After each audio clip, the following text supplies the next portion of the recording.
Good morning, and thank you for joining us for Laurie Lambrecht Live from the studio. I'm Kara Wingfield, Education Director at the Parrish Art Museum. This is an ongoing series. Before we start, I want to say thank you to all the artists. They're generously donating their time for this, so please support them in any way you can. Today, we're joined by Laurie Lambrecht. She is a photographer and textile artist who's featured in the permanent collection of the Parrish Art Museum. She teaches at the Parrish and at many other East End venues. You may have seen her work in Parrish Roadshow this past year, where she created an outdoor installation at Madu. Just a note on the format before we begin. Laurie will present about half an hour. She's going to talk about her work and take you through a project she created. And then after that, she'll engage with the chat and Q&A feature. So please hold your questions till after the presentation. So now I'll turn this over to Laurie in her studio. Hi. How are you? Good morning. So with all this distancing we have, I thought that it would be really fun to take a photograph from a friend or a relative that you're separated from and merge it with a photograph that you took. And the idea struck me. I went for a walk here in Bridgehampton, and I posted a picture of a road going into the sky, you know, like endless. And a few days later, my niece in Northern California posted a photograph that was really similar. So this is me merging the two of our paths together. So my work very often involves weaving or embroidery or something to do with textiles, and of course photography. And I'm really interested in the layers that our brain perceives and also what we actually see. And here it is Earth Day, and I'm always thinking about how the different structures of plant life weave and engage and support each other or fight with each other or exist together. And so with that said, I thought we'd begin with the really simple materials we're going to need. I think you probably all have that PDF that the museum posted. But basically, we just need a pencil to draw lines. We need either an X-Acto knife or a good pair of scissors. You might need a pencil sharpener and some Scotch tape and scissors. Did I say a ruler? A ruler that doubles as a straight edge. Okay, so what I did, keeping in the theme of Earth Day, which, as we all know, every day is really Earth Day, but today is a special Earth Day. I took 2 photographs from nature, and one from the ocean beach, where the sunlight made shadows on some marks in the sand, probably from a tire track. And then these bird tracing, the tracks, I hope you can see that okay. And yesterday I went walking with my friend Tony Ross in the woods at the Sag Swamp, and you could see the really invasive vines that were taking over, and they actually suspended a piece of bark. And I thought that I'd use those to make this demonstration. So with that in mind, I'm going to choose this image as my warp, meaning that it's going to be the top and the bottom, okay? And this one, I'm going to cut this direction, and it will become the weft. And the weft in weaving is typically the part that goes left and right, the horizontal strands. So what I do is I mark off, first I drop my pencil. Okay, I'm back. I flip over the image, keeping the top at the top. I take the straight edge and I mark off, I'm just doing the width of the ruler to make it easier for myself for the demonstration, but I think about 1 inch would be fine. I use this little cutting pad because it's got a great surface to cut on, but it also has marked off, it's probably hard for you to see, but like a ruler, it has little markings that tell you how far apart things are. So I'm going to mark off 3/4 of an inch all the way across. And if you're doing this kind of thing for the first time and just want immediate feedback, you know, you can make them an inch apart too. Okay. So then I'm going to draw, first of all, I'm going to mark this as top just so that you remember that. And I draw down and make cutting lines that you can follow.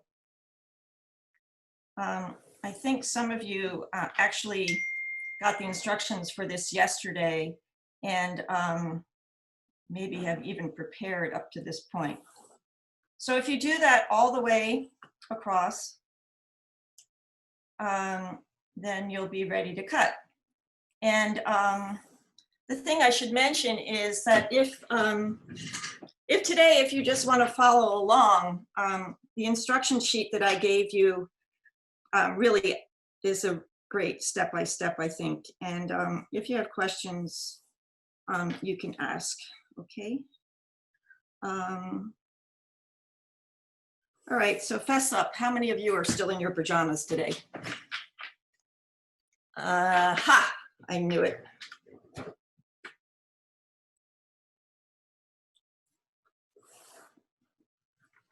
It's a bit like that movie Groundhog's Day out there, isn't it? I try to do funny things like trick myself, like I put all my socks in the shelf that I normally put my t-shirts just to make it a little different each morning. No, I'm only kidding. Anyway, I hope this is making sense. I'm sorry I'm not going faster. Okay, so I tend to use an X-Acto knife, but if you don't have one, you can use scissors. And just cut up to that horizontal line at the top.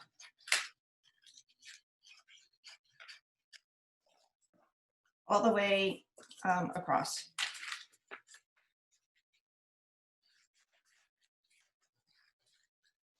And if your strips are uneven in width, that's totally cool. Actually, I like the randomness that can happen.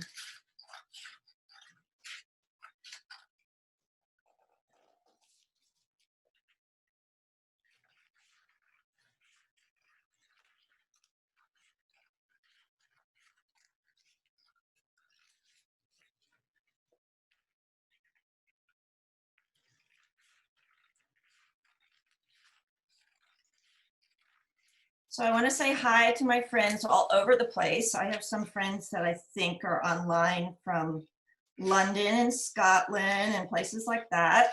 Hello, hello. And some people who got up really early on the West Coast to be a part of this in California and Oregon and Washington State. Hello. And of course, my neighbors who I haven't seen in a long time. I miss hanging out with you. Okay, sorry, this is kind of the tedious part, but it's okay.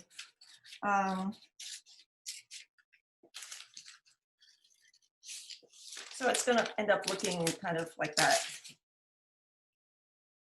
So I hope in doing this, that it's not so much about the end result that we're making today. It's about the process and learning something new. And maybe this will spark an idea for something that seems totally unrelated. So I'm all for that.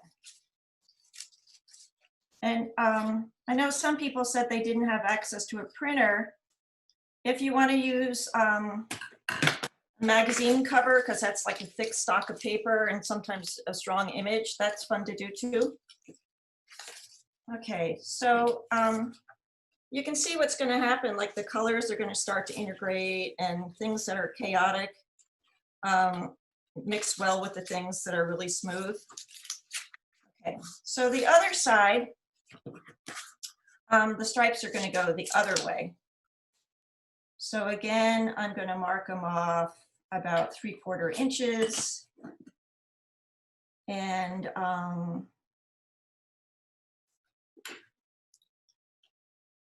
we'll go from there.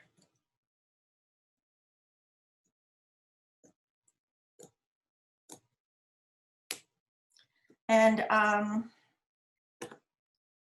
let's see. Okay, cool. Oh, I know what's fun to do, or kind of important to do, is say I want this to be my top. So just for myself, I'm going to write top. And then I'm going to number 1, 2, 3, 4, 5, all the way across, so that after you cut things, if they become separated and you wanted to keep them in order, you'll have some kind of documentation that will get you back to that. But if you want to let the things mix up and be totally random, then you don't have to number them.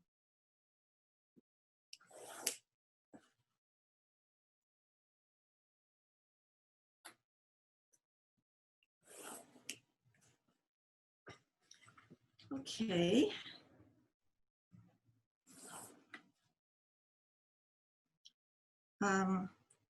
Let's see.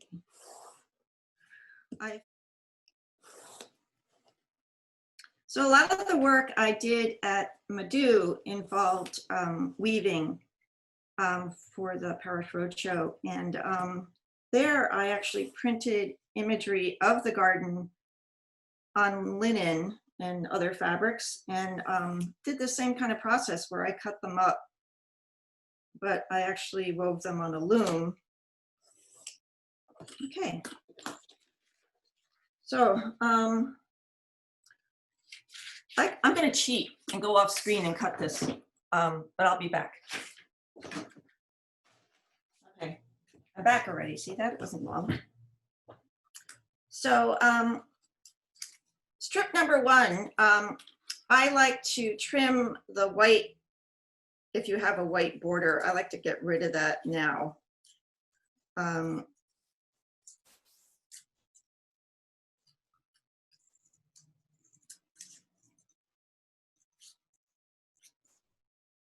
Okay.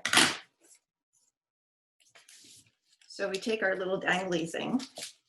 And the reason I didn't cut it all the way through at the top here is so that it stays together, and it will help you just be able to maneuver things later on when you want to hold it and move it around. So I don't know, maybe a lot of you went to camp or were in Girl Scouts and you made those pot holder thingies. So it's the same idea of going under and over. So I'm starting with the number. I'm always going to have my number on the left. And I'm going, can you see what I'm doing? I'm going under one and over the next. So the way you can do it is to pick up every other one and push it through. And I hope you know that you don't have to use any special kind of paper. It's whatever printer paper you might have already in your desktop printer at home, or, you know, you can use newspapers and magazines, as I mentioned. Also, maps are fun to cut up and work with. So I'm going to push this horizontal strip all the way to the cut. Why is it stuck? Hello. Because it didn't cut all the way through. Okay, I'm just going to rip it. Okay.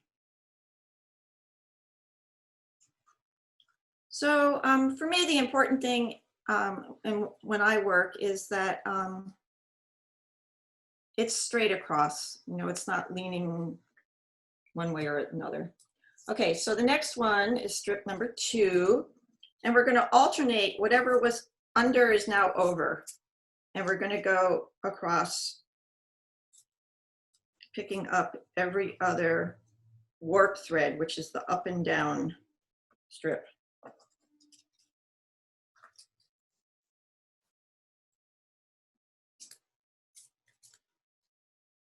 So it's interesting to start to observe relationships of colors and shapes, and I always love the surprises that start to happen. And sometimes when I teach classes in real life in the studio, I start with this kind of thing as an exercise because it's pretty immediate, and it's like a warm-up. It's like, you know, people who are actors or singers or whatever, they have little exercise things they do to warm up and sort of bring themselves into another space. And I think of this can be that kind of exercise. Okay, I'm on number 3. How are you guys doing? I know sometimes it can feel really clumsy when you're starting.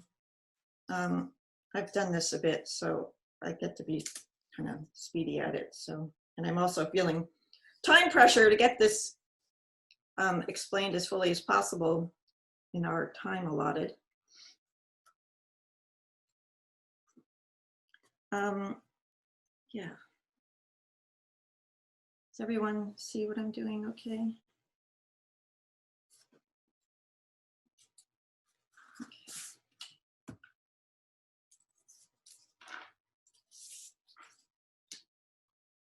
Oh, I made a boo-boo. See that? Skip one. Okay, the nice thing is too that you can always go back and change things until we tape it down at the end. So have fun with it. You can also do things like take old family photos that you have and scan them, or photograph them with your smartphone thingy and merge it with another image.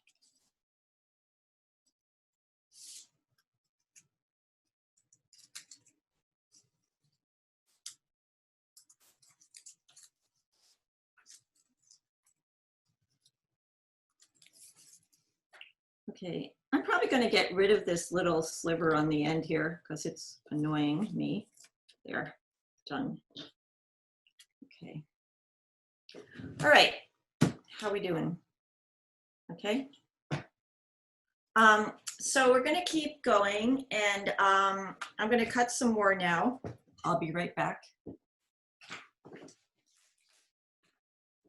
I have a little paper cutter in the table next to this, which is what I'm using when I go off camera.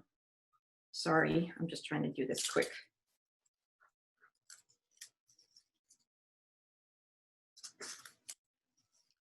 So sometimes as we get towards the bottom, it's hard to hold the edge, the vertical edges in place. But don't worry, we can come back to it and tighten it up.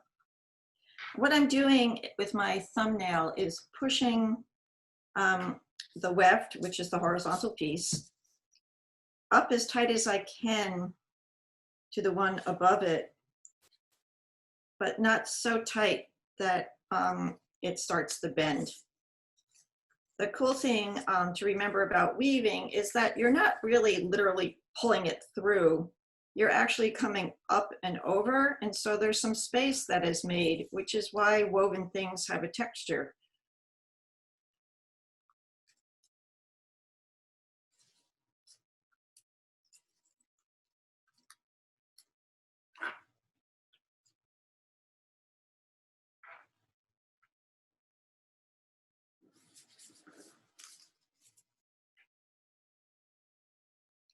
And you'll probably have leftover strips from your weft, because we started down an inch or so from the top.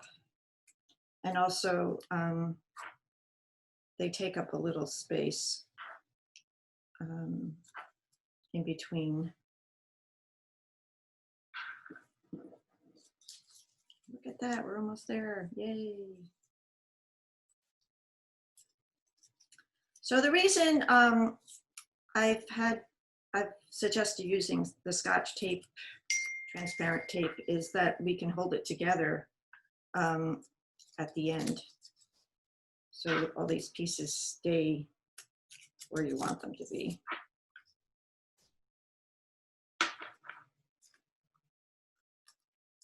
Okay, I'm gonna stop with this piece. And as you can see, I've got extra ones.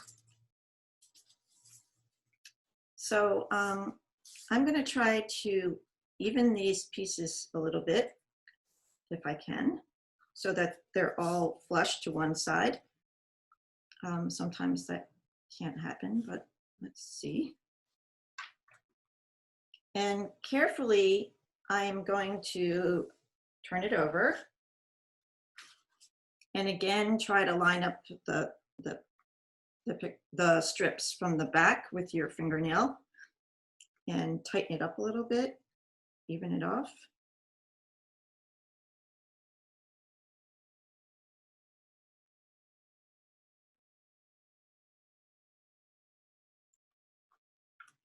And kind of at the same time, encourage the edges to come in. Cool.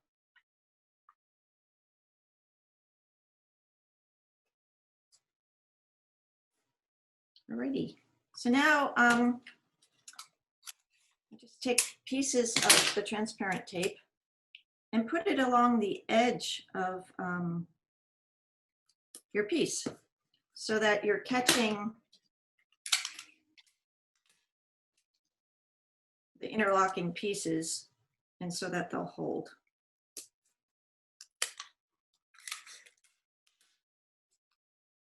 And I do that all around the edge. And as you can see, I don't do it in one big piece of tape. I break it off. I don't know why I do that. I think that way, if I need to correct something, I can more easily.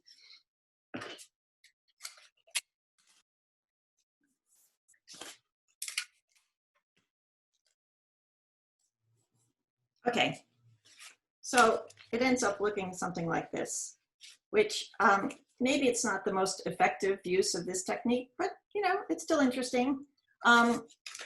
So what I normally do when I finish is I like to cut off the white edges. It kind of distracts me a little bit.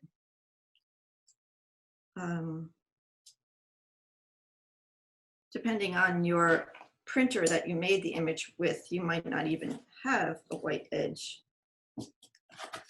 around your print. Okay.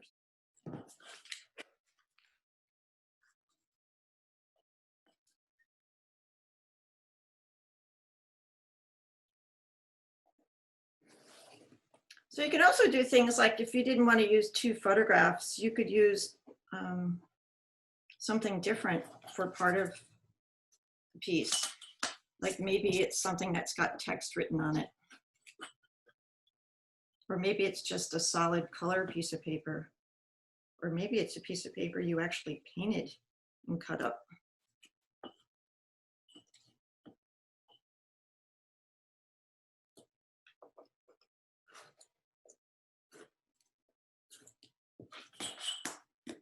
Ta-da! In a sense. Well, that about wraps up the demo part. But if you have questions, I think Kara will relay them to me. Laurie, can you hear me? I can. Okay, great, perfect. So we have some nice comments so far, but I'll invite everybody to reach out to Laurie with any questions now. You can just type them in the chat feature, which you may find that at the bottom or the top of your screen, depending on what kind of device you're on. But so far, we had a couple responses to some people saying yes, they're still in their PJs or not. And, I knew it. and someone said, "Oh, pretty," and a nice thank you to you and the museum for reaching out and making in this new era of making and expressing. And the first question here is, how would you frame this? Aha. Well, you could just adhere the top corner to another piece of board and then frame around it. You know, it's paper, so I would deal with it the same way you would any piece of paper that you might frame. You might even use those photo corners if they were strong enough to hold the edges. I don't know if we can, I can show you, but I use magnet boards in my studio. So I hold things with powerful magnets. These are from like a hardware industrial supply company. But that's what I do because I think of these as studies for something that I might do further. I tend to work more in fabric when I'm weaving, but it's not to say that I'll never use paper.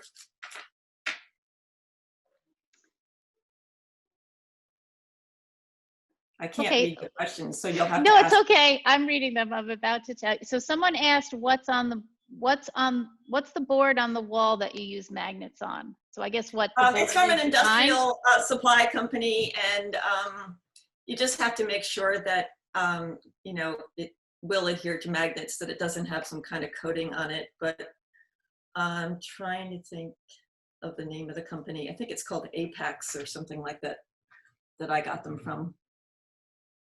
Okay, somebody asked if you could put the finished piece a little closer to the screen, the camera.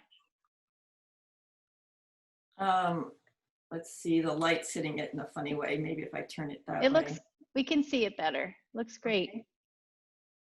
And a few people mentioned that they missed the first couple minutes, and okay. I want to refer everybody to the PDF they can get on the museum's website, or you should have received a email with it. If not, just let us know and we can send that to you, because Laurie did a step-by-step document of this where the images are all really easy to see, her marks. And we have a nice comment. This would be a fun thing to do with my family who is all across the country. That's the idea. Mm-hmm. And a question about the project. Do you also tape down the edges on the front? No, I don't. I don't mind that it's a little, I mean, you could if it bothered you, but I like the fact that it has like a raw edge where some of the piece, I don't know if you can see it, but some of the pieces kind of separate a little bit on the edge. And I like that. But you can also use a glue stick too, if you wanted. To hold down those edges. Mm-hmm. Someone suggested doing it with 2 photographs from different people. Yeah, that's the idea, kind of the concept, right? Well, the idea was that we were in isolation, and so many of us are doing the same things to occupy our mind and get pleasure, which is to go for hikes and walking. And I think more and more we're turning to nature. And being that it's springtime, so many wonderful things are happening, and it's really fun. Like if someone that I'm friends with on the West Coast in Washington State is showing me something that's in bloom, and I'm showing her what's in bloom by photograph, and then I put them together, and it's fun. I do have a silly thing I did here, if I can find it, with my friend's cat. Where did it go? Oh, so I have these friends in London who I think are online, who have wonderful cats that come in and out of their house and garden.